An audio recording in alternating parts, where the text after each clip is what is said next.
Thank you for listening and joining us on the Small Group Podcast.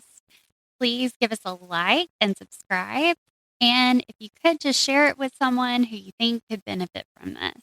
Our goal is to grow and learn and be helpful together through honest discussions as we talk the walk.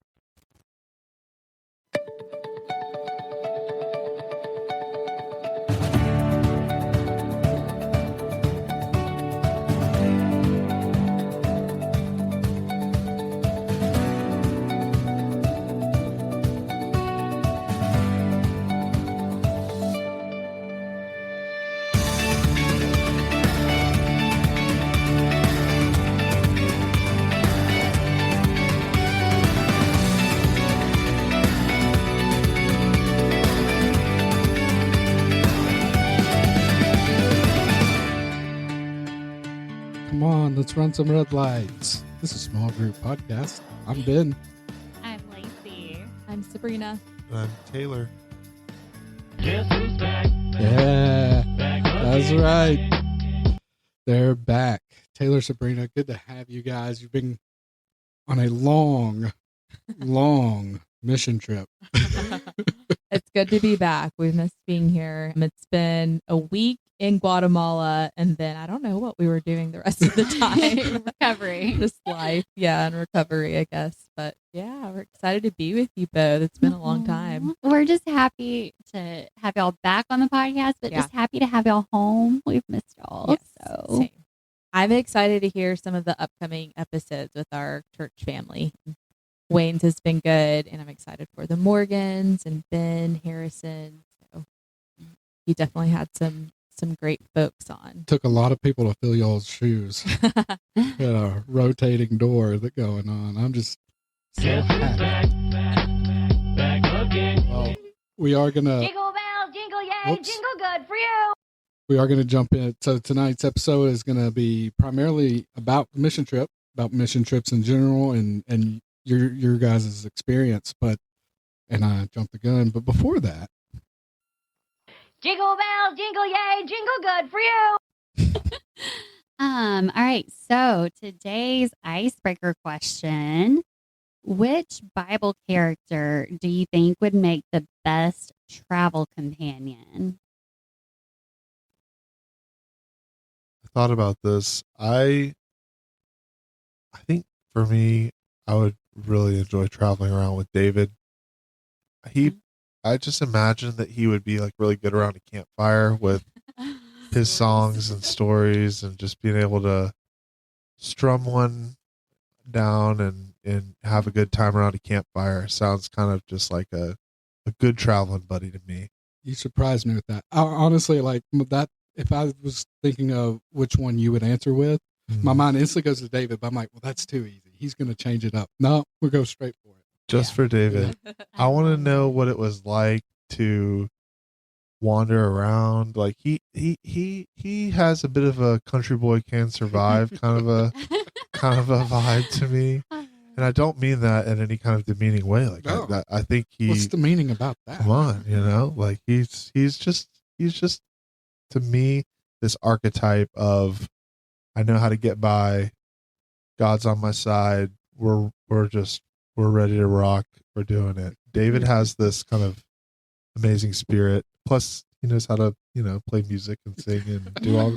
He dances really well. You can put on a show. He can put on a show. I think you just want to hear his poetry. That's all Yeah, That's I kind of what want some campfire poems with David. Yeah. That's right. Real quick, doesn't matter where you're traveling. Oh, Stop I'm just trying saying, to- does that change your answer at all?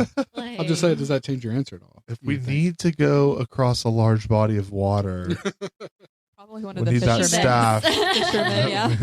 Where's that staff? Oh, that's Okay, right. That's right. Yeah. Yeah.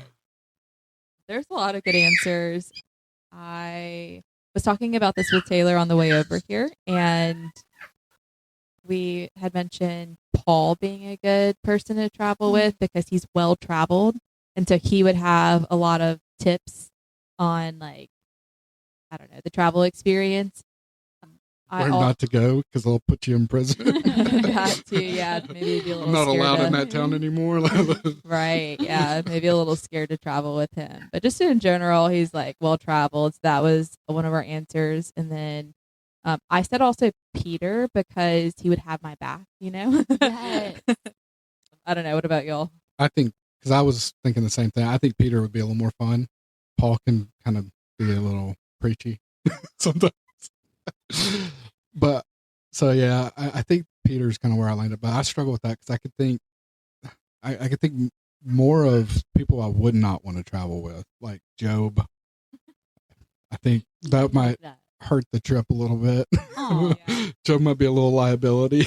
Depends But- on which Job you're getting. End Yeah. of the book or beginning of the book? Yeah, I guess the same is true with Peter too. I think Yeah. younger Peter, I could probably have fun with Peter. Peter seems like a good old boy, like David. Yeah. I think so. Yeah, I mean, okay, 'cause y'all are still in my answers. Okay, the thing that I like about Peter is he's like a, like do first, think about it later Yeah. kind of person. But like, I love that. Also in Acts, like when he's talking, he's like Jesus Christ, who you crucified. Like he Yeah. like calls people out, and where I can't. So I'm just like, Yeah. I don't know. I'm impressed with that. But Paul, you can just sit back and let him do the talking. So that was my first answer. But I also thought about just to be different, Martha, because I just feel like she would be a really good cook. Oh, Martha. smart. So, Yeah. you always want to have one of those with Yeah. I you. think we all right. avoided Jesus because that seems like the The you obvious. have to Yeah. answer. Yeah. But I think that would, you talk about getting through some water. I Yeah. feel like That's Jesus is your right. best option right Yeah, there. you can just walk through it. But What's honorable on it? mention, I'd also get to Stephen, kind of in the Oh, same yeah. vein. Yeah, I yeah. think Stephen would be kind of cool. Stephen, just the courage. Yeah. Yes. Well, and just I don't know that because it's fun. It's fun to me, like when you're reading about these characters, you read about these people. You pick up on, and I find it very fascinating. I might pick up on a certain type of character out of Stephen, where you might pick up a different type. Same, probably more so with Paul or Peter. You get different personalities, sensing different personalities. Stephen's personality, I just feel like, man, I just need to be around Stephen. If I can't be around Yeah. Jesus, Stephen's the one I need to be around. I feel like hopefully some of that would rub off on me. But That's a good question. I like that question. does that answer your question? Yes. Yes. I think we all agreed on Paul, but yes. Well, and I'm sorry for our listeners. I'm skipping the foghorn tonight just because I'm just too excited. Guess who's back? Sticking with this one. Back again. Back So- in the house. Back in it. So that brings us to tonight's topic, and that is mission trips. Talking mission trips. And we're gonna lend it over to the experts now, the well-seasoned mission. So this was y'all's first mission trip, correct? Yes, it was my first international mission trip. When growing up, we did a lot. My church did a lot of local mission trips around our neighborhood. Actually, I was thinking about this. Like one great thing that my churches in Alabama did was a lot of like home repairs for not just people inside of the church, but people outside of the church. Like I literally remember going up to random people's homes and knocking on the door and saying, "Hey, we want to serve you today. Like, what home repairs do you need?" Yeah. I love I've never that. experienced that since then. I love that experience. We always were met with someone who's like, actually, like I have some things that I need help with. Yeah. Um, Now, I love that idea, and Yeah. I've seen it in practice because at our church we have tried that before, and I guess in my mind, other churches I feel like, yeah, that's a great idea, that's great. Y'all do. When we did it, I don't know.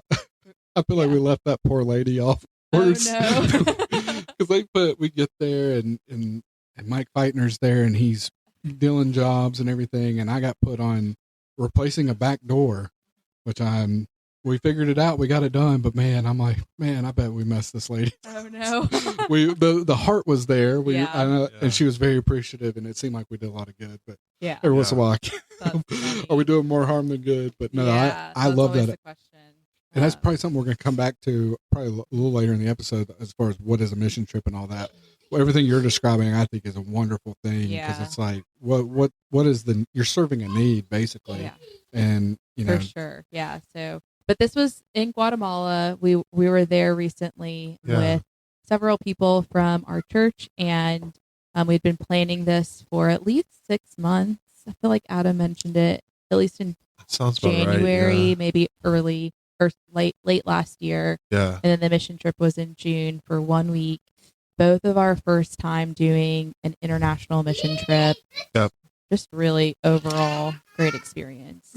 Any idea why Guatemala of all places? Oh, I have no idea. I think it has to do with our church partners with CRF.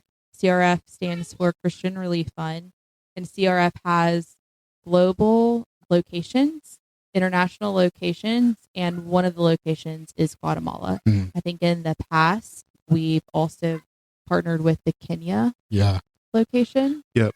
That's been a very fascinating story. Yes. And last year, our church, I'm probably butchering this, but if I can remember correctly, I remember our church leaders saying that there was some money that we had set aside and they wanted it to go specifically to international missions. I could be wrong. Don't be upset with me if I'm saying this incorrectly, but our church decided to partner with CRF and specifically donated some money to the Guatemala location for a school that they were building, or a big building that they were building for kids and teenagers to come learn about Jesus, learn how to speak English, be encouraged to stay in school. And they were very grateful. And so I think that our pastor and our pastor's wife, they went out there because the team there asked them to, so that they could thank them in person.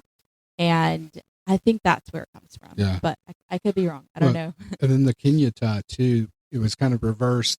The preacher out there who we had helped with building like an orphanage in Wales, or we contributed to that. The preacher had come over here, and just having him come over here and meet with us and get to know him, that was very. I mean, I haven't been on, full disclosure, I haven't been on a mission trip. My wife has been on a few, and hopefully we're about to learn more about y'all's experiences. But to me, I feel like that was a very, if I couldn't go over there, having him come over and talk about it, just their culture, what they, and to contrast what we have, and to see what we have through his eyes is impactful. And there was something else I was going to add. Yeah, so we had Guatemala, and then we got the CRF. They are, I don't know if they're similar folks. They run, I think it's CRT, maybe. I don't know. But the same people that are connected with that organization, Palo Alto, where we go to church, here in Panama City, Florida, 2018, impacted by Hurricane Michael. They did a lot.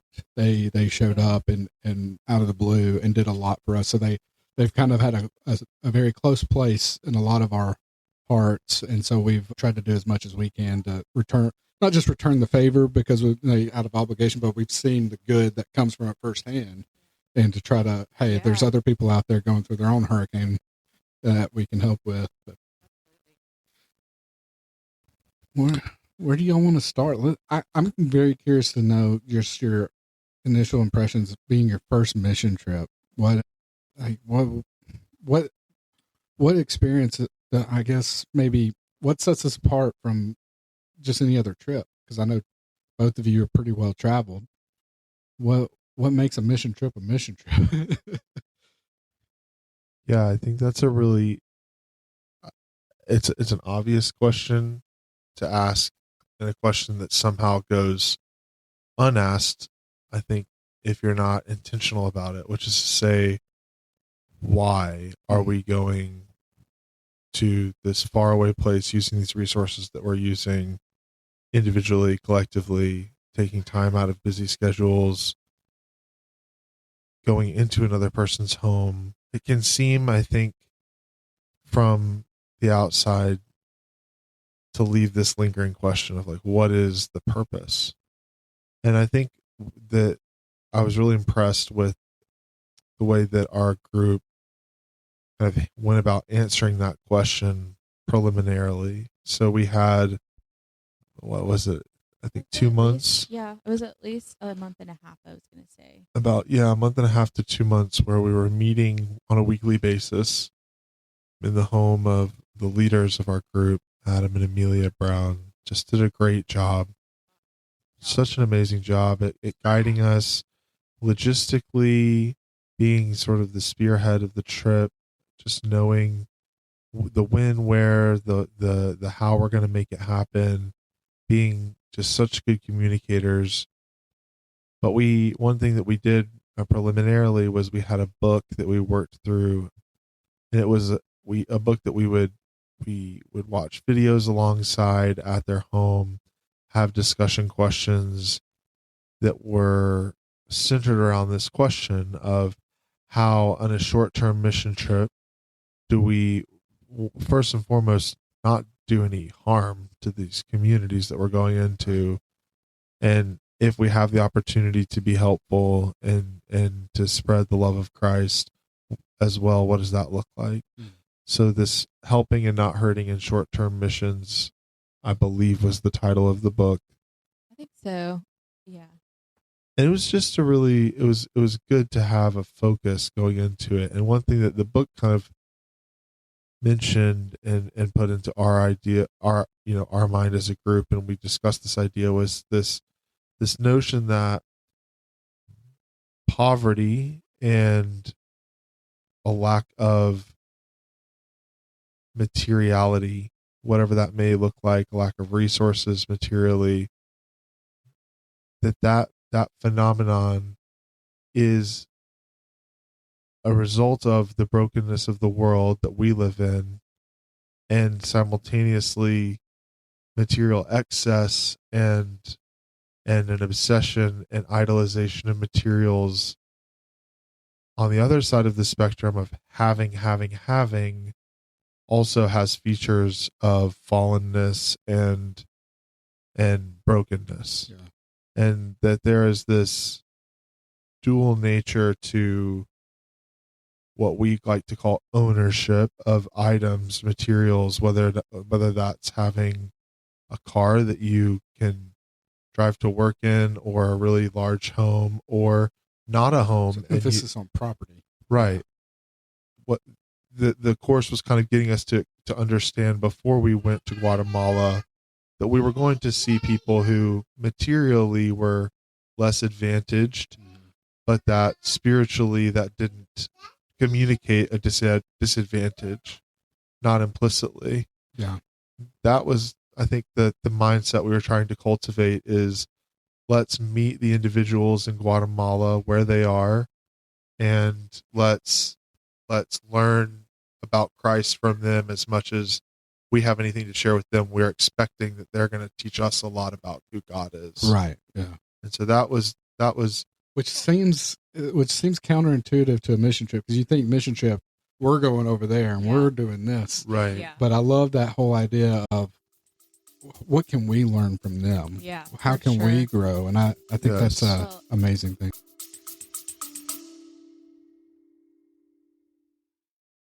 Visit our website, smallgrouppodcast.wordpress.com, to find more information about us, past episodes, guests, and all the ways to listen. You can also contact us through our website to let us know of any questions or topics you want to bring to the group. Visit smallgrouppodcast.wordpress.com. It brings me back to what Paul says in a lot of the beginning of his letters, which is, I'm writing you this letter not just to hopefully encourage you, but also to be encouraged by you. Yeah. And so I was really convicted night one of our book study with the Browns, because I went into that study and the mission trip thinking, okay, what are all the things that we are going to do materially and physically to make this mission trip worth it. And I was humbled very quickly when the point, like that was kind of the whole point of the lesson. Like we can't come in as Americans and thinking that we're helping by providing them with donations and material things when that's not what they're asking for. But I get where you're coming from. It is a mission. Like, Yeah, hey, right. how can I, because I feel like I would be on the same wavelength. That's how do I maximize my time here? Right. Well, how can I do the most amount of good? I think there's, it's definitely a balance because I get where both of you are coming from on that.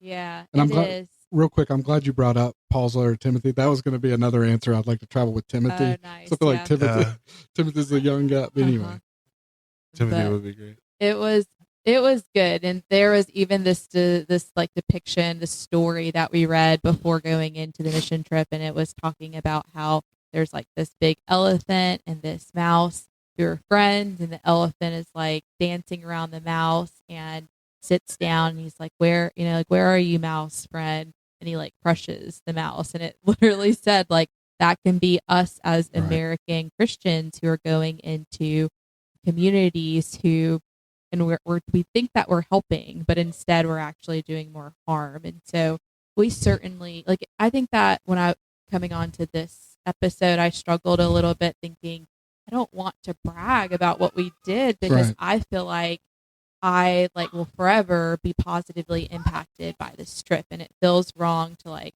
talk about, think of it as sharing a testimony, sharing your experience. But at the same time, it's important to share, like you're saying, it's important to share the testimonies to maybe be an encouragement to someone who's considering an international mission trip, and they could listen to this episode and decide, oh, I definitely don't want to go after this, or I do want to go. But I think open communication is always best. And I would say that there were some material things that we did that was hopefully a blessing to families.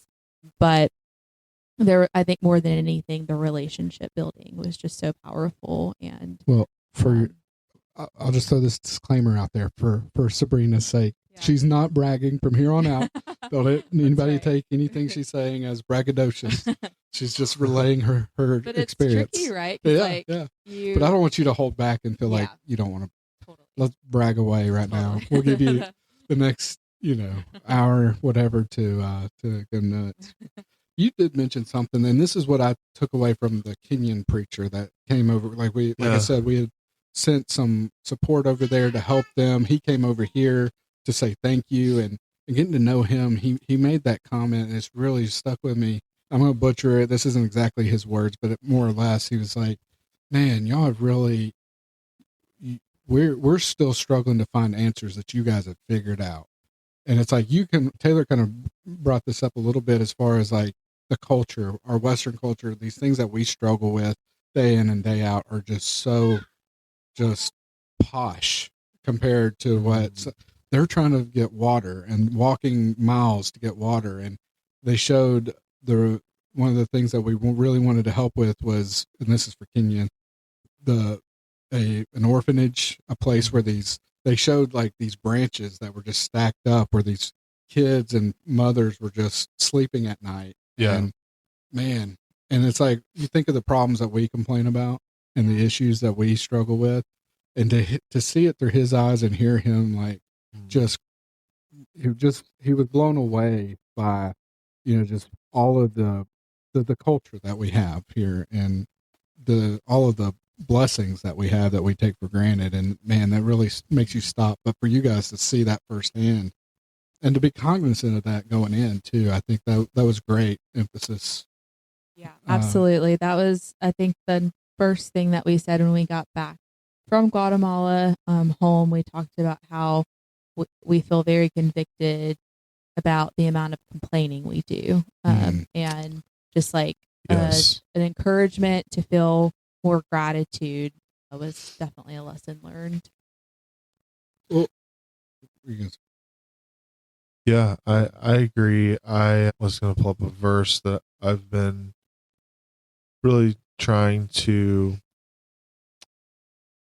do a better job at remembering, implementing in my walk which is in Philippians chapter 2, verse 14. Do all things without complaining or arguments, so that you will prove yourselves to be blameless and innocent. And that's really brought that to life, I'm sure. Pardon me. Sorry, got allergies. It's one thing to read it, but to have an experience like this, that it forces you to, it forces those words and that sentimentality to stick with you, Yes. to where you just can't brush it off. That's Absolutely. amazing. Yeah, I think, it's so easy. I'm someone who, I think by my nature, I struggle with complaining. I struggle to not just accept that, not everyone has to know my personal take on the minor inconvenience or otherwise that I'm going through in my day. There's a time and a place for venting, especially with a spouse or maybe with a close friend. You could, you can let out some steam if you're having a really hard day. That makes sense. But I think that there is a temptation in constantly making a spectacle of your own, Being the center of everything. right? Yeah. Right. And I struggle with that. Really? I do. I think, I'm someone who needs to do more slowing down and appreciating. And it was good to be in a place where I was reminded constantly that I have been afforded many luxuries, things that are simply excess. I mean, it's nice to have all the things that we have in America. It's not essential. There was an activity that Sabrina orchestrated, planned out the other night with the children's ministry at church, where they literally were categorizing things that we want versus things that we need. And the list of things that we It's a great truly exercise, by the way. it is. And it's one that I need to do more. yeah, it's a Same. reminder for all of us, and when you're faced with looking at individuals who truly are barely having their basic human needs met, not in every instance, but in some of them, shelter and access to clean water and food being a big essential necessity that not every human being on our planet has access to, Right. many of whom do not. And that exists in our country, and it exists in every country, but in a place like Guatemala or in certain developing nations, it's, the prevalence of that and just how frequently you're confronted with that harsh reality is different than it is in America. And so it was humbling to sit around after the trip and think, wow, I really have come back to quote unquote paradise. Is there any kind of guilt you struggle with that? A little bit.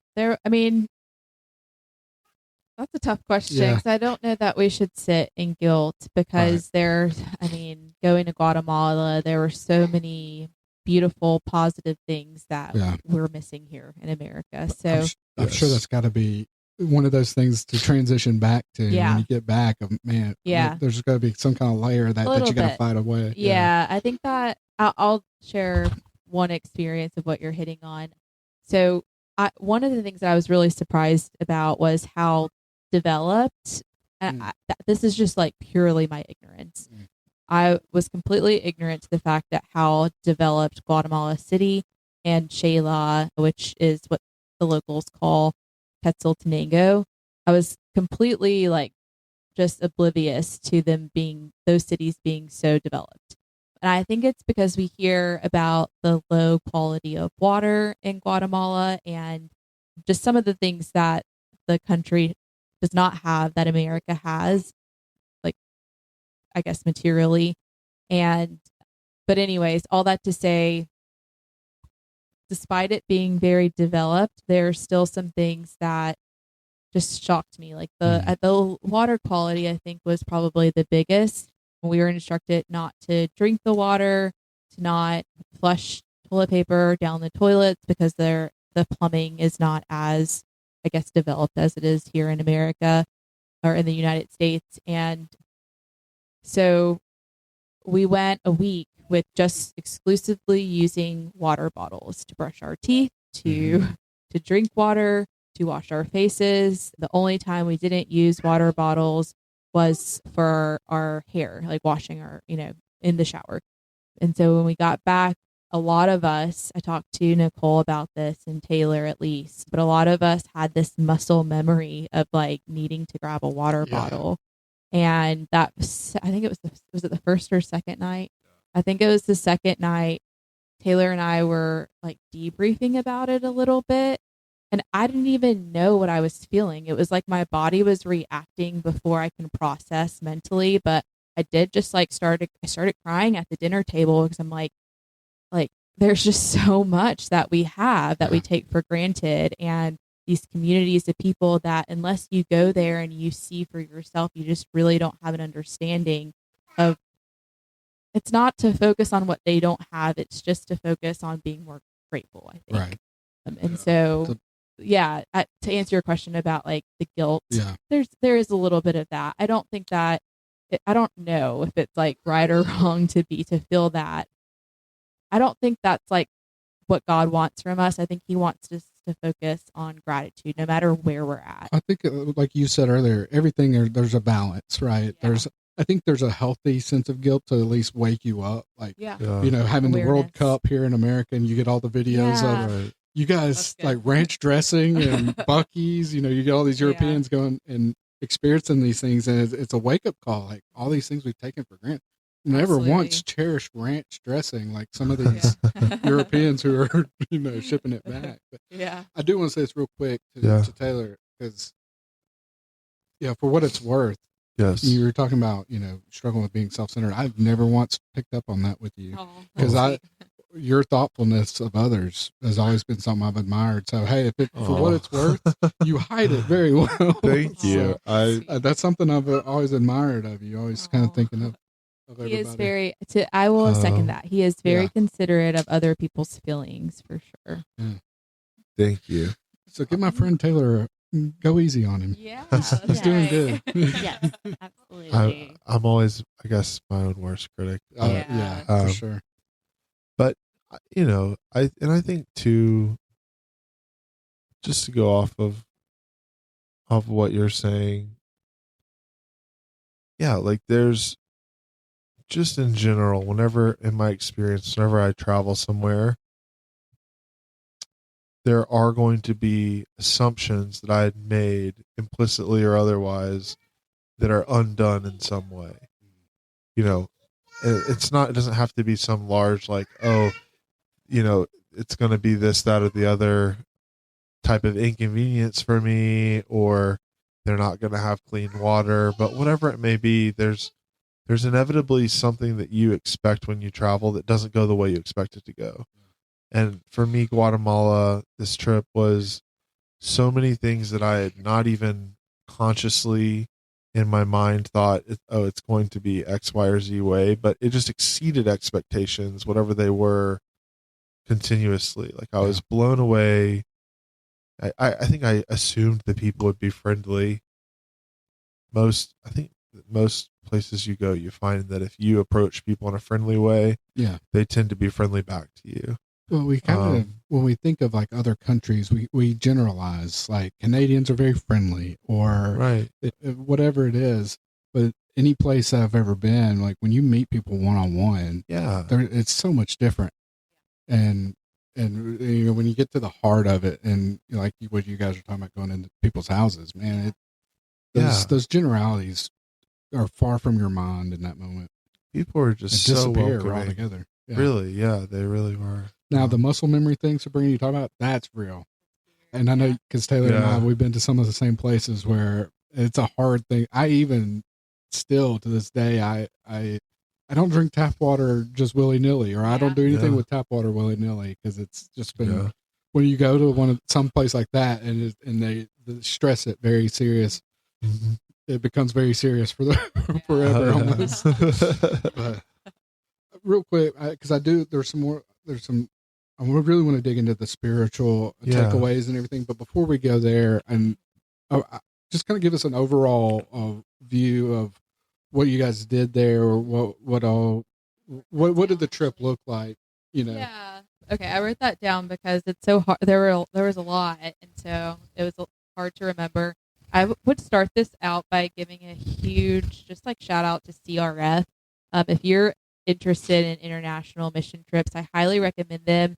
It's a special organization because it's not that they're like a United States organization encouraging churches in America to go to these locations and come up with their own mission work. It's that there are local CRF organizations existing in the country, and so the local people will already have relationships with individuals who they identify as just as needing some support. And so Yeah, to that point, because we've already sent support to like Kenya, like you guys talk about, and Guatemala. yeah, So it's not just about like you're talking about just sending a group of people to go do work. It's yeah, you guys are kind of coming in behind a Yes. lot of the stuff has already been laid out and done. Yeah. exactly. And so I'm going to share what we did, but I just want to say this is really all credit to CRF Guatemala. They really came up with our agenda based off of what they knew would be helpful to locals in Real quick, Shayla. By the way, too, I'll put if anybody's interested in information for CRF, I'll put some information on our website on this episode's notes section. So for Yeah, you to find if you want. that'd be good.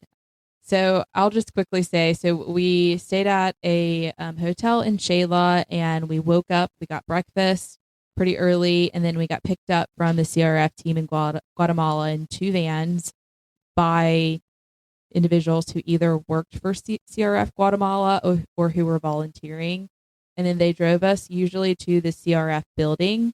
And then that's where we set up our plan for the day. So Amelia did such a good job at coming up with just an agenda for the children and the teens. And before she came up with that, she had gotten some advice about, okay, like what do these children and teens need right now?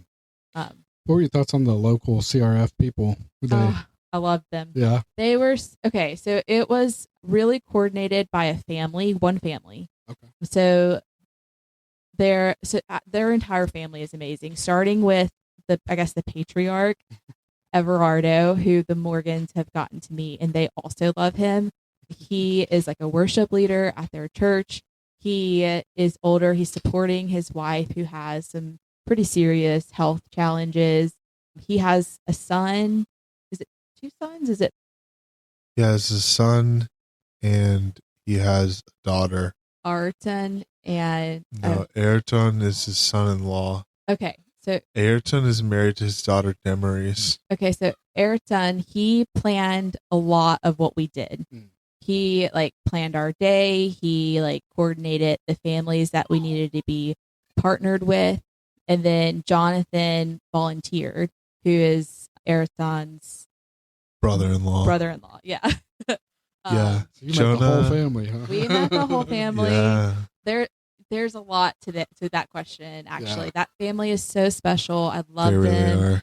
Ayrton actually broke his ankle or foot. His While you were ankle. there? His while ankle we were there. while we were there. On like the second or third day. Like in the very beginning of the Yeah. trip. And so it was hard for him Very because he bad. completely planned this trip for us. And on day 1, I think it was day 1. Did you just keep pushing through it? No, Or- at day 1 he was like, I can't be a part of this whole Oh, planned man. trip. And so his cousin G, Yes. his cousin came in who Y'all really did meet the whole typically, yeah, exactly. G typically yeah. did not volunteer or work for CRF Guatemala, but she stepped in, and that was a huge blessing. I think It that was She's for a really lot of awesome. reasons. She's Yeah. awesome. So, anyways, to answer your question, Yeah. we have really high views of the CRF Guatemala team. That's Yeah, great. they're amazing people. 'Cause I think that's a big thing, especially people that aren't familiar with CRF or anything like this. It's like you really want to know who you're getting involved with, Yeah. you know, and you want to make sure that if you're just sending support, that it's Yeah. going to the right people and it's being made the most out of it. Absolutely. They're really good folks, and their love for Jesus is really obvious, and they have a really beautiful community and family. Worshiping with them was incredibly powerful. And I do okay. So I want to come back to the whole worshiping because I'm very Yes. interested in that. But Yeah. I didn't mean to cut you off. Oh, that's or as okay. far as That's like okay. with Yeah. the trip. So yes, so we arrived at the CRF building each day, and that's where we set up a plan. Amelia really led that. She did such a good job, super organized. We focused on the story about God leaving the 99 to find the lost sheep. And so we did that for children and teens, and then we kind of tweaked the lesson based off of age group. And so we read the scripture, and then there was a short, like 5-minute lesson from Adam. And then we went into a skit, and the skit was the biggest hit. Like it was so sweet. So Amelia painted oveja, which means sheep in Spanish, on like several white t-shirts, and our crew from Palo Alto wore them.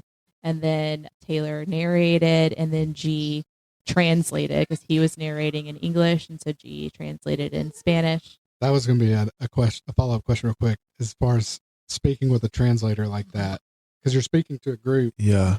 I mean, I've used a translator on one-on-one conversations, but not like that. How was that? You got to speak and then allow the translator to. I have to give credit. G is an incredibly brilliant individual. She is multilingual and fluent in English beyond a level that I would describe even the average American speaks. Like she has an incredible comprehension of our language for not being a native speaker, and did an incredible job translating. It was really good. I love translators. That was really cool. And there's she something special about them. She was teaching me like some words in Spanish, which was really cool. And like we were just like having a lot of really interesting conversations, intercultural, just kind of exchange. I mean, it was just a really cool way to interact with someone who was Guatemalan, who was able to explain a lot because of her language ability. I mean, truly, she was really she's an amazing person. Yeah. I'm so sorry, Sabrina. No, I'm trying to that's hold good. back a It's little. good. I got so many It's good questions. because we're like answering more questions as we're going. So it's good conversation. But anyway, more about the trip. I'm trying to hold back. I promise. The skit was very well received by the children and the teens. It was They loved really it. sweet. There's actually I have this memory of this very young boy who, like, as soon as he entered the CRF building, like arms crossed, like pouty face, really grumpy, super standoffish throughout the day, and then I looked over and he was watching the skit and his face was lit up. He was just beaming. It was so sweet. So we did the skit, and then we broke out into activities based off of the story in the Bible about the shepherd leaving the 99 for the lost sheep. And then just really spent some time with the children and teens. They emphasized before we even arrived that there's a lot of children and teens who drop out of school in Guatemala. And so they really wanted us to focus on encouraging them to stay in school. And so we had some conversations about that. And then the other thing that they wanted us to focus on was teaching, especially the teenagers, English. So we tried our best, and I thought that went well. Anything to add to that, Taylor? To the lesson part, and then we did some other mission work. So some of the pictures I saw, you were doing a lot of labor work. I didn't see so much out of Taylor.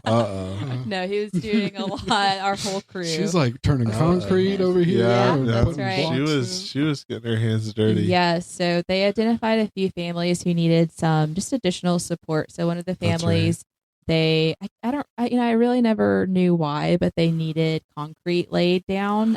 And I can show you a picture after this, but we spent several hours working with what they call like a concrete master and laying concrete. And so it was really cool to see from start to finish that process. So like, Sabrina's the one to call now if I need my. That's right. driveway And I'm going to destroy your yard 100%. It was interesting. Yeah. Like mix the whole process of, here is a large pile of gravel. Here is a pile of sand. Here's, the water, making it all. Learning a very fundamental skill. The men who were kind of coordinating the project, really knew what they were doing. And at the end of that day, I think there was maybe a little bit of work left that they kind of finished up, but our team came together and now they have a concrete floor in their home, which is great. So they didn't have that before. No, they dirt. didn't. no, Not at all. There were No. it was just an uneven dirt floor, Mhm. and I think for a lot of the families, having that level of security in their home, having Yeah. something nice, a floor they can sleep on that's even, I'm sure that it has does a lot to keep things out of their home that they don't Right. want in their home, and so it was really a great way to come alongside that family for a day. Mhm. Goes back to those just basic things we Yeah. take for granted. Right. Absolutely. Mhm. So that was It's one amazing. special project. And then the second thing that was one of my favorite mission work that we did was at the beginning of our trip, we went out into the outdoor markets and we were given a certain amount of money, and the money was from like what we raised for this trip. But we were given that in Quetzal, and we were told like you need to interact and ask for groceries. You can get fruit, you can get rice, milk.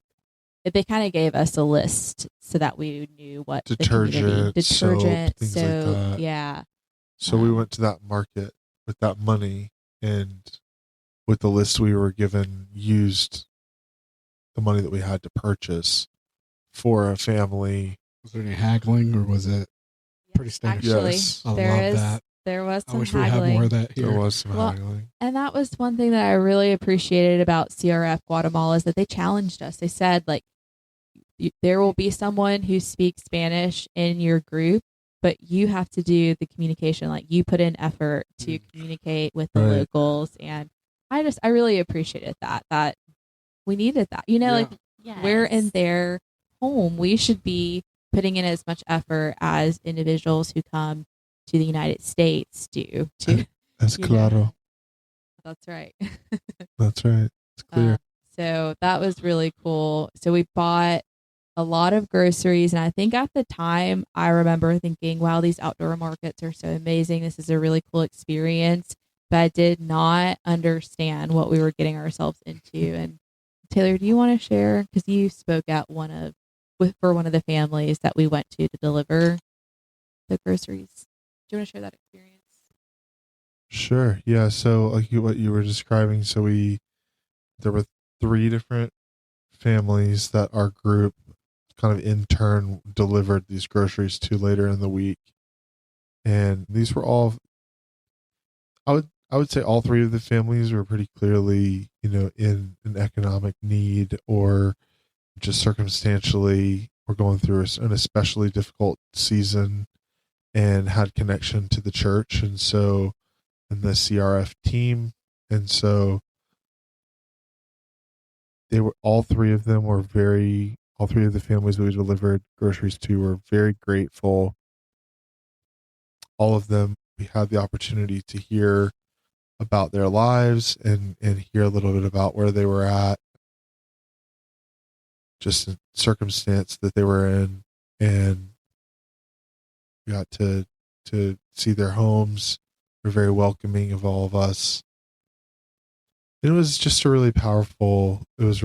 was powerful to see, just, I think, how much something like a grocery run can mean to another person. That, for us, it seemed like, yeah, maybe we walked in the rain a little bit. Maybe we carried some bags of groceries a few blocks.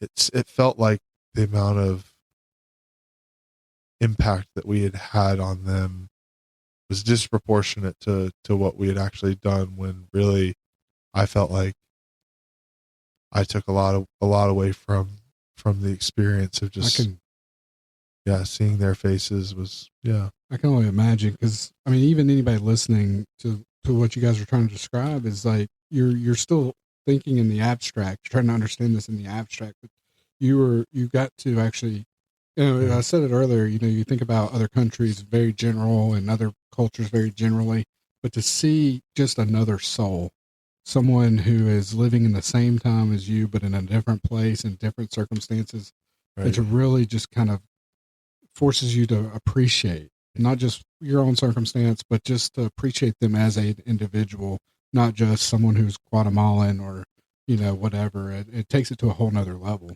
And I think the thing that we take for granted as Americans and in our slice of living that we have, so many of us, again, it's a generalization to say that everyone in the United States lives a certain way, but as a general standard of living, it's different, right? Mm-hmm. And so in the same way that a person in America has a bad injury or experiences, difficulty at school, or is being bullied at school, or maybe doesn't have food on the table tonight, or is undergoing, heaven forbid, abuse even at home. All those types of difficult scenarios that any human being can go through are just experienced in, I think, in an exacerbated way. Yeah. When you're talking about a family that also doesn't have a proper four walls around them and a roof over their head, right? Yeah. One of the families that we interacted with was living out of a shipping container, and Which is very hip now, but everybody's doing that. Yeah, but a family of 8, and Wow. the boys recently had an injury. His hand is hurt.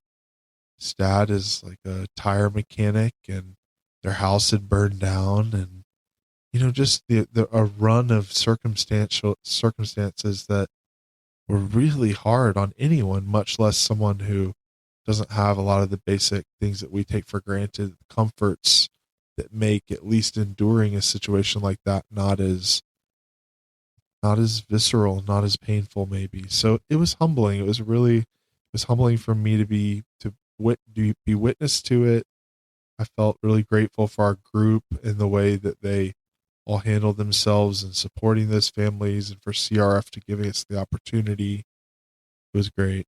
And that's such a key point that I'm speaking to myself, but also those listening, like whether you're planning on, whether you want to go or don't want to go on a mission trip, this point that you're making here, I think is vital, regardless of any of those circumstances, because just looking at individuals as individuals, this is becoming my big takeaway from just what you guys are describing. It's like you don't have to, and Sabrina talked about it, mission trips aren't necessarily going overseas or to another country. It could be in your own community, your own neighborhood, but it's getting to that place of looking at other people as souls, as also created by God, just as you are, and looking at them at a very compassionate level and understanding level, or trying to understand, and really empathize. I guess empathy's been a big thing for me, struggled with lately. I used to not have to, but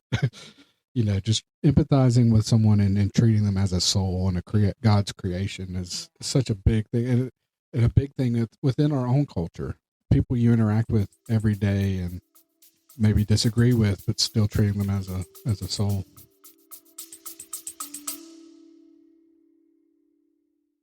Have any questions or any topics you would like us to discuss, or just have comments about anything we discuss here at Small Group, then please email us at goat.bear.lobster@gmail.com. You can also reach us at our website, smallgrouppodcast.wordpress.com. Find more on how to reach us in the podcast description.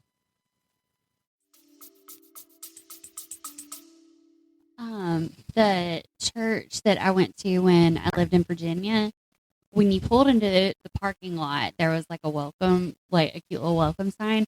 But when you're leaving the parking lot, the back of that sign said, "You're now entering the mission field." Oh, I And love that was like the sweetest reminder every Yes. single love week that. that it was like, you don't have to go overseas. Now, it's a wonderful thing to go overseas, but you don't have to share the love of Absolutely. You God. hear that, our friends in Ashburn, Virginia? Hard at it in the mission field. We see you guys. I think it's so hard to be mission minded often in your own culture, just because all the time. Yeah. you're blind to a lot of it. It's just so second nature to see the sights that you're seeing, to see the needs that are going unmet, that you just kind of take as just this Routine. this is routine American life. You know, I this think is that's a key part of it, that routine consistency. yes. And going to a place like Guatemala or Virginia will break you of that routine a little bit to kind of step outside that. Yeah. And different communities all have different needs. You know, the people of Guatemala in some way, maybe at the risk of being overgeneral, you know, I think you could make the argument that the average American, quote unquote, needs more Jesus than the average Guatemalan person that we interacted with. If you were to say, you know, what are you saying? There is a deep history of Christianity in Guatemala. Right. Already. The average Guatemalan person knows the name Jesus. That is different than, for example, the need of the average Burmese person who probably doesn't know the name Jesus, or if they do, they know very little about who Jesus is. So that's another thing to think about with mission work, is like, in the context of any given group of people that you're doing mission work with, or bringing the good news of Jesus to, where are they at in terms of their need? Do they need to hear the gospel for the first time? If they heard the gospel, and do they need something different from just the initial message? Is, you know, how do we build a long-term sustainable relationship across a cultural boundary? That can look a lot of different ways. Right. I think it's a good segue into something I desperately want to get to, is the worship, experiencing worshiping with folks of another country and another language. Yeah. Can you describe what that's like? That was one of my favorite experiences from the trip. So we arrived Saturday evening, and then we got up for worship Sunday morning. And I will be honest, I thought that we were going to enter like a Catholic church, because I think that I just assumed that would be the majority of Christians. But we entered a Church of Christ church in Guatemala. Wow. Which was just, it blew my mind. I don't know why, but it did. Yeah. And it's so hard to explain. Just from the moment that you enter, it just was so warm. Everyone was greeting you with a kiss. And holy kiss. Cool. That's right. Very early church. That's right. That's right. Holy kiss. Didn't the church have scripture on it that quoted that? I want to say yes. I'd have to go through my camera roll. I took pictures of some of the things that were on their bulletin. So we walk in, and there is just a line of individuals who are like seriously greeting us with a kiss, and they take us to our seats, and we're sitting down, and it's a beautiful church. I mean, it's white from the outside, and then inside there's a lot of wood, and the chairs are just wooden chairs lined up, right? I don't know if they were wooden or plastic chairs, but it doesn't matter. But either way. I thought in my mind that they were wood, but maybe not. But so we sit down, and Jonathan, who was volunteering for CRF, he was the son of Gerardo. Yeah, he's related somehow. He's related somehow. I keep getting mixed up how the family connections work, but he led some of the worship songs. We had a man hand us a book of hymns, and what was the singing? Can you describe? Is it even possible to describe the singing? Just all Spanish, but you recognize the Church of Christ songs. Yeah, a lot of the songs are very similar. Even some of them, the exact same songs that we would sing. Yes, there were maybe 2 or 3 songs that I did not know. But yep, all a cappella. It was beautiful. It was beautiful. It was really. I can't even describe it. It was beautiful. All a cappella, all Spanish.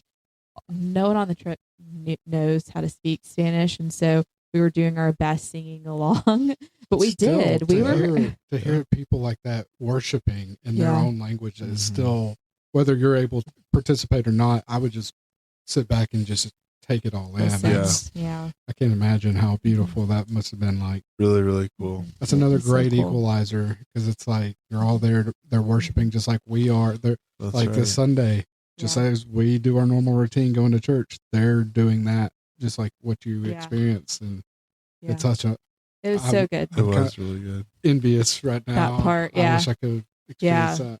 So good. Very friendly people. We did you have anything else to add to the worship part? Oh yeah. Well, after a portion of the service, our mission team went out to the little backyard area behind the church, and we spent some time with the children from their children's ministry. We had some games and a little lesson with them, kind of breaking the ice, them getting to know us. They were obviously had not been at the CRF center for their week of VBS with us yet. So it was kind of like the first day, full day that we were there. We were worshiping with them, getting to know them. We gave them some Jello and Another great had some- equalizer. another great equalizer.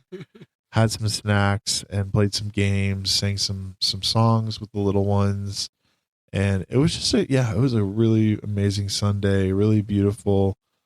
Like Sabrina said, just a beautiful congregation, very warm, friendly people. After we spent time with the children, we went out to the front of the church and had coffee with everyone, and so that was cool. How was the coffee? Oh, it More was awesome. It importantly, was good. It was Yeah, it was really good. good. Yeah, really good coffee. Guatemalan coffee is you're in the heart famously of it. good. Yeah. And Yes. it's hard to miss when you're in that section of the world. Yes. We actually, as a quick aside, in Shayla in Quetzaltenango, there is a coffee shop called China Jul. And this place, the guy who runs it, Fernando, poured, I'm not kidding, a seahorse into the latte cup. Wow. He made seahorse latte art. It was really amazing. He is very talented. Take that, Starbucks. So the coffee in Guatemala. Oh, wow. Yeah, you're seeing a Sabrina picture. showed me a picture. The coffee in Guatemala was no joke. My It wife was is very leaving right legit. now. It was very delicious and amazing. But yeah, the church was really beautiful. The congregation was so warm and welcoming. We were really blessed to be able to worship with them. If I could do that every other Sunday, that would be just incredible. I'm just imagining, because it's like, every once in a while at church, I'll just I'll think of like my parents back home, who I can just in my mind, they're doing this right now, or Lacey's family, they're doing this right now at the same time we're doing it, just in different places. And you can think, you can expand on that, like, people around the world right now are doing this, depending on time difference, but to actually see that in another place, like Guatemala, like what you're describing, and now you take that with you. So like Sunday mornings, you just go back to, those people are singing those same songs in Spanish, and just like, that's one of those things that you just carry with you. But we're all worshiping the same God in our own little way, in our own different language. We're all, the fact that we can all worship the same, same God. Yes. It's just a beautiful thing. It's very special. It is. It's like what Scripture says. It's what Jesus unites us. I mean, if Jesus is the head of the church, and then we're the body, we're all united in Him. And I think worshiping, especially when you can do it, you can worship with people who have a different native language. It shows you what that means. Well, you can think, and we discussed this too, talking about God, who is God, and it's like we know, or we try to consider, like, He transcends space and time.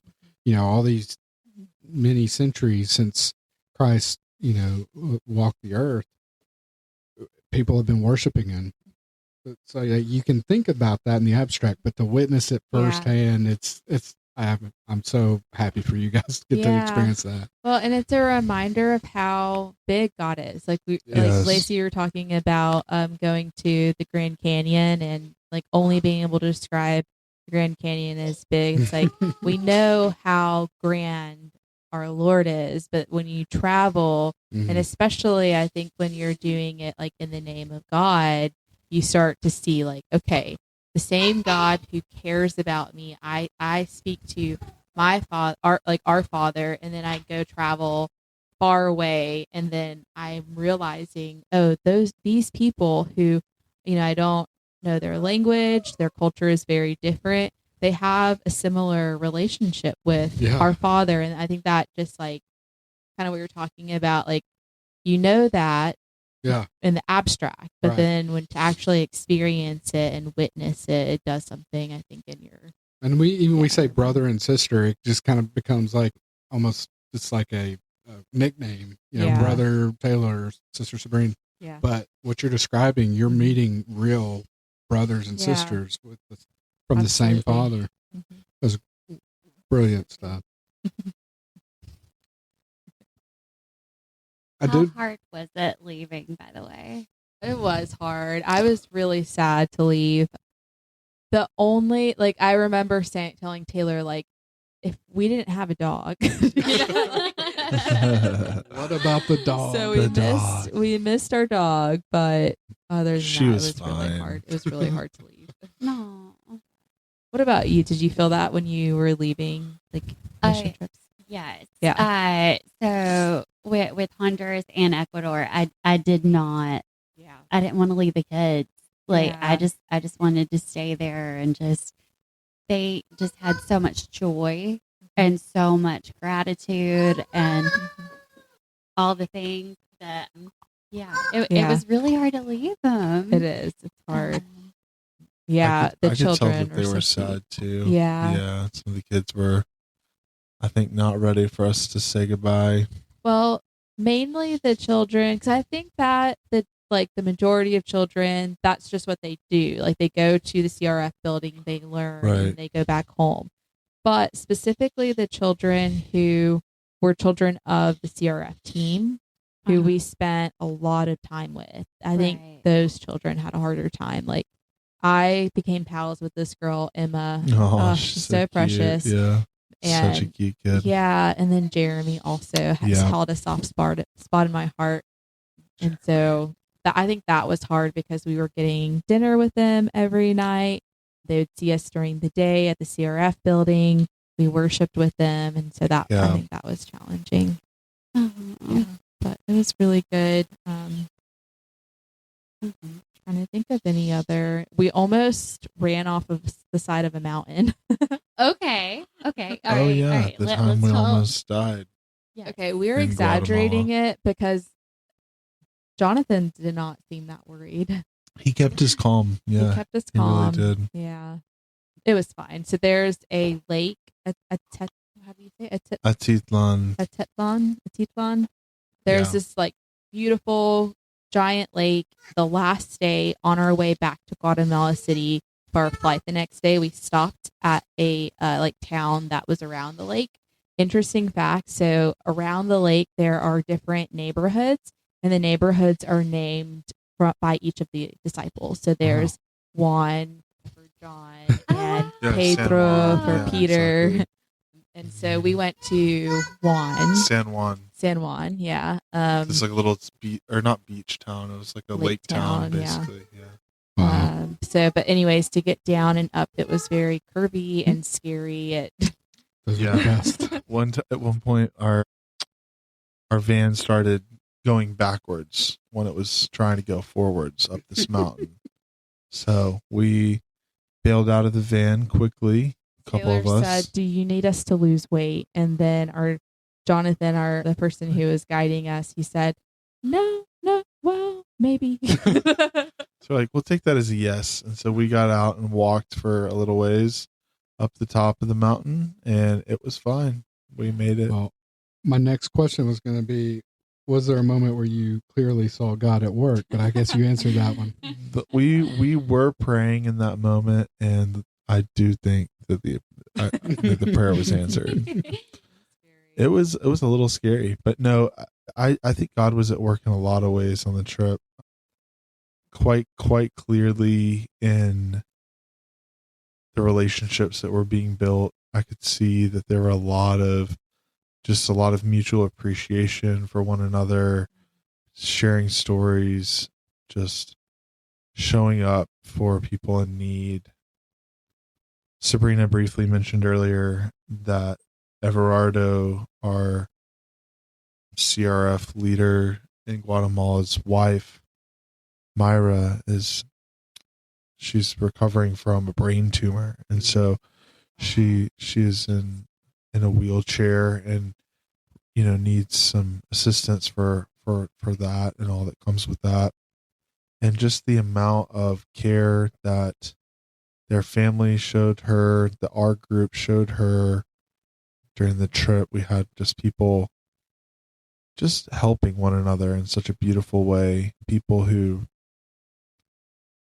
really just, I think, saw each other in a deeply human way. And it was just, yeah, people really showing each other the love of Christ.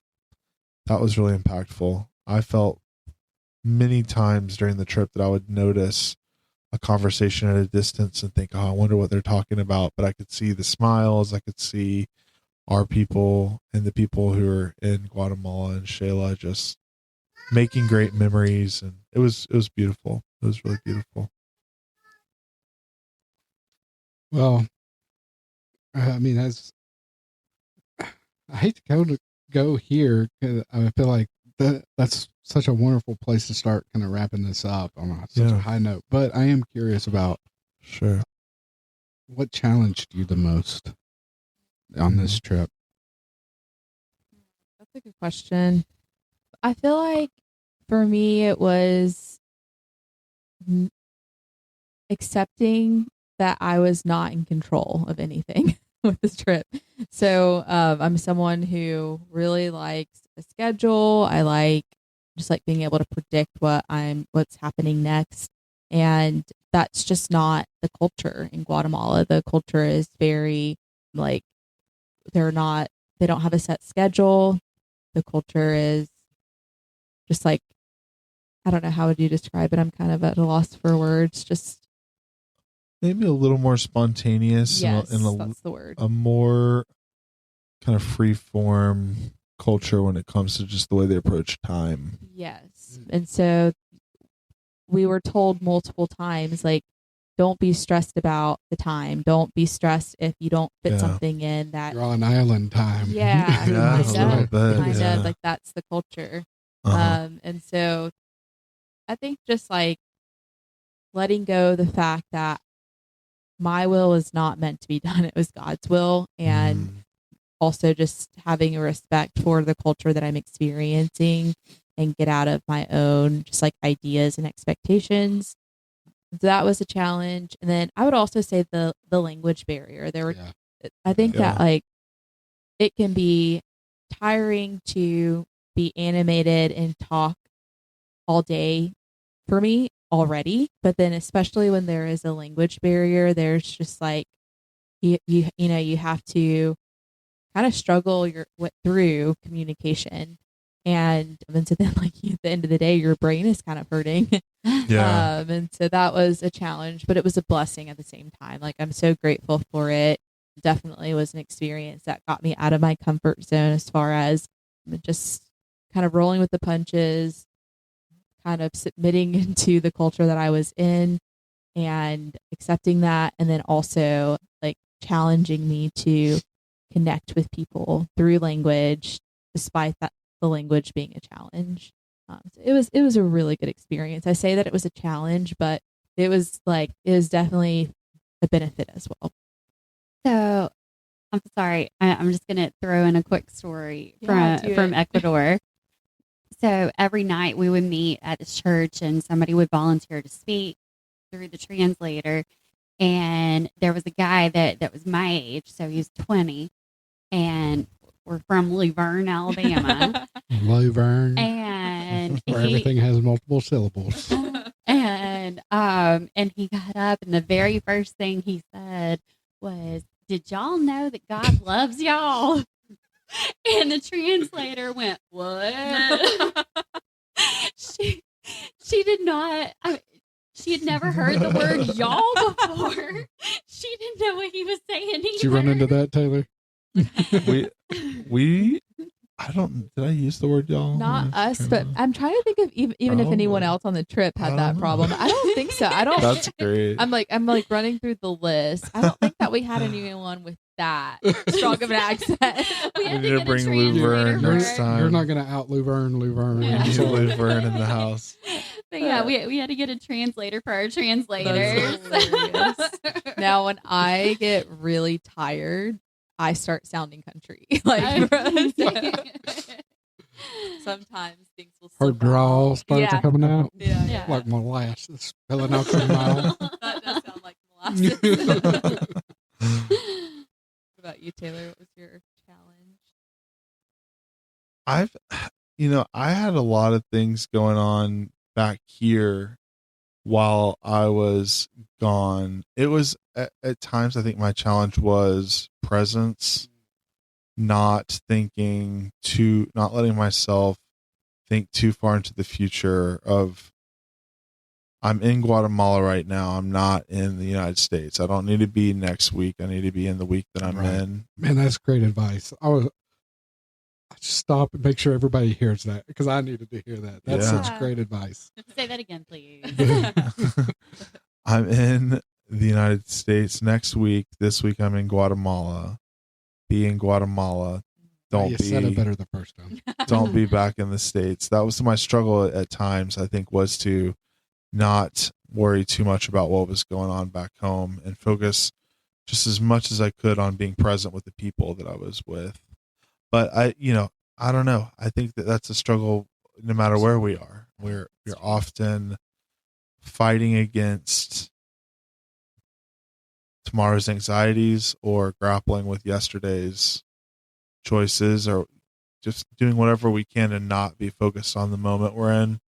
I struggle with that at times, even when I'm not traveling or doing mission work abroad. But I think that was a challenge for me. Another one was, and this I think was just part of, I don't know, being away too, but missing my grandmother and my grandfather. Been thinking about them a lot recently. So my granddad actually had been to Guatemala Of about course he has. 40 years before us on a mission trip. That doesn't surprise me one Just bit. Guatemala, Shayla, He like went the to the city that same we were place. in. Yeah. Oh, This- wow. Quetzaltenango. He is the ultimate one-upper. He I came to is. him one time and told him, He "Hey, is. I'm learning German. I'm practicing." And then Started he speaking German. broke at out you, fluently, yeah. and I Yeah. was lost. I was like, one weekend. Can't beat him. Can't beat him. That's it. So Love him. he was back here, and he was just very excited to hear about our trip when we got home. It was great sharing some memories, and him hearing what we had done was really cool. But yeah, that was probably the trickiest thing for me, was finding that ability to just be as present as possible with those people. Especially like you said, that's a struggle every day, but especially in that circumstance, because kind of going back to what we started with Sabrina, is like you don't want to waste this time. You don't want to, like, this is such a special moment, a special, extenuating moment. Again, it goes against your daily routine. You want to make the most of it. So I feel like we barely scratched the surface of this Guatemala trip. I've just got one more question. Okay. What is something that you couldn't wait, besides the dog, what is something that you could not wait to get home to? That's a good question. Do you have an answer? I have to think about that one. One trip I took, I couldn't wait to get back to Cracker Barrel. I was hankering for some Cracker Barrel so bad. I don't know. It's interesting. I was more dreading coming back to the weather here. Oh, The yeah. weather was my actually gosh, yes. surprisingly chilly at It was night so there. nice. It was Really nice and nice. cool because it's Yeah. in the mountains. Dry heat. Yeah.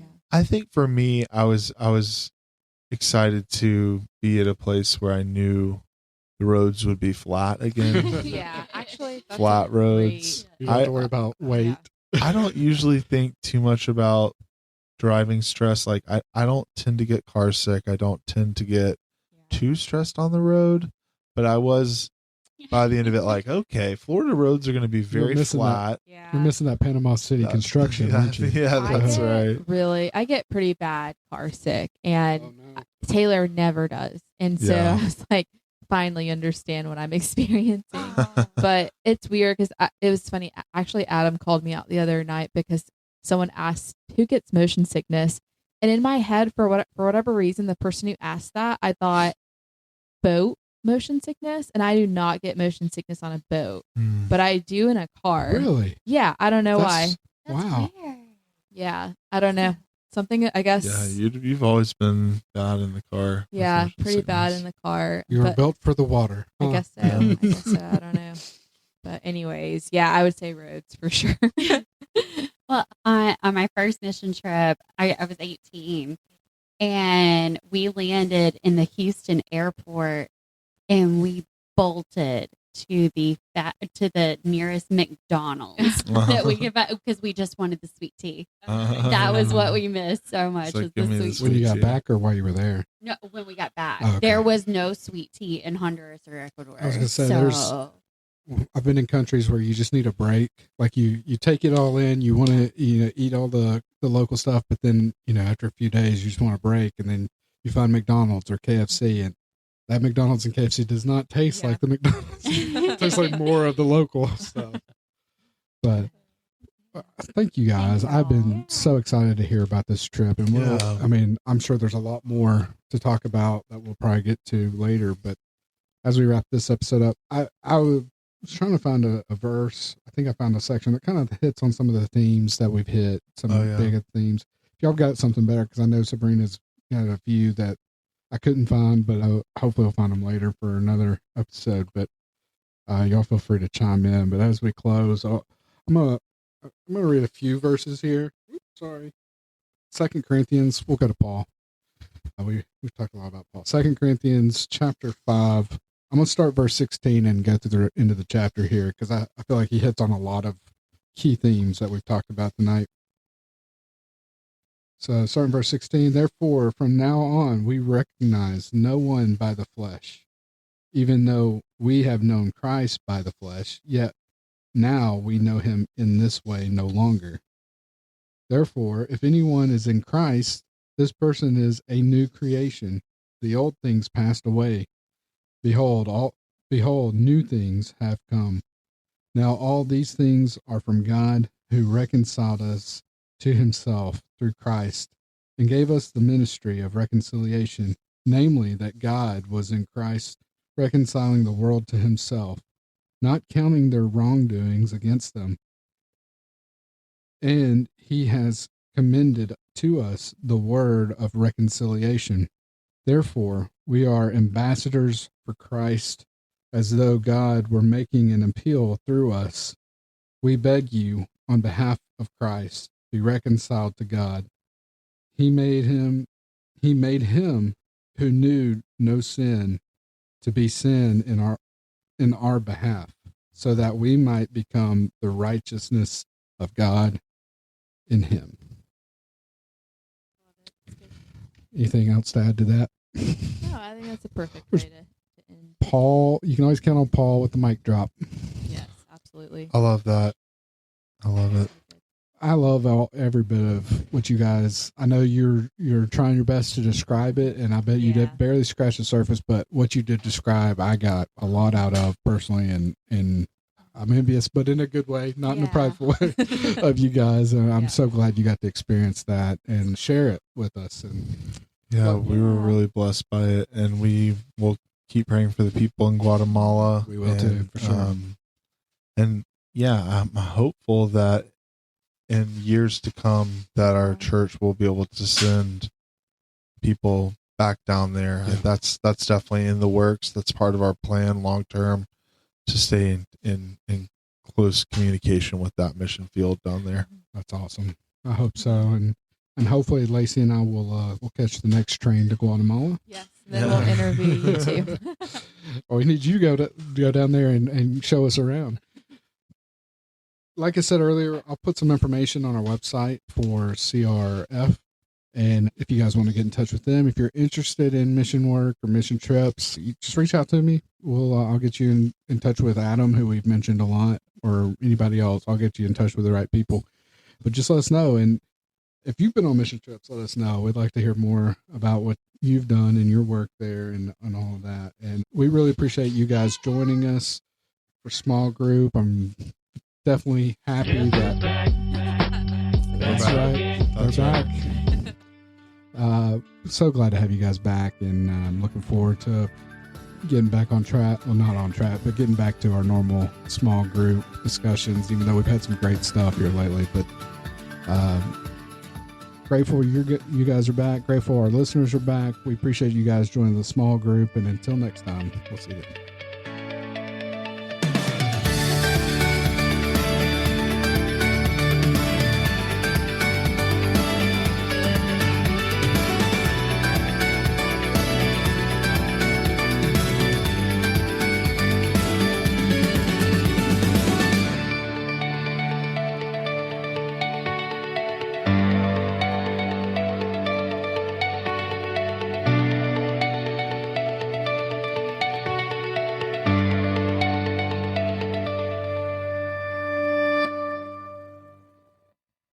The Small Group Podcast is a production of GB&L.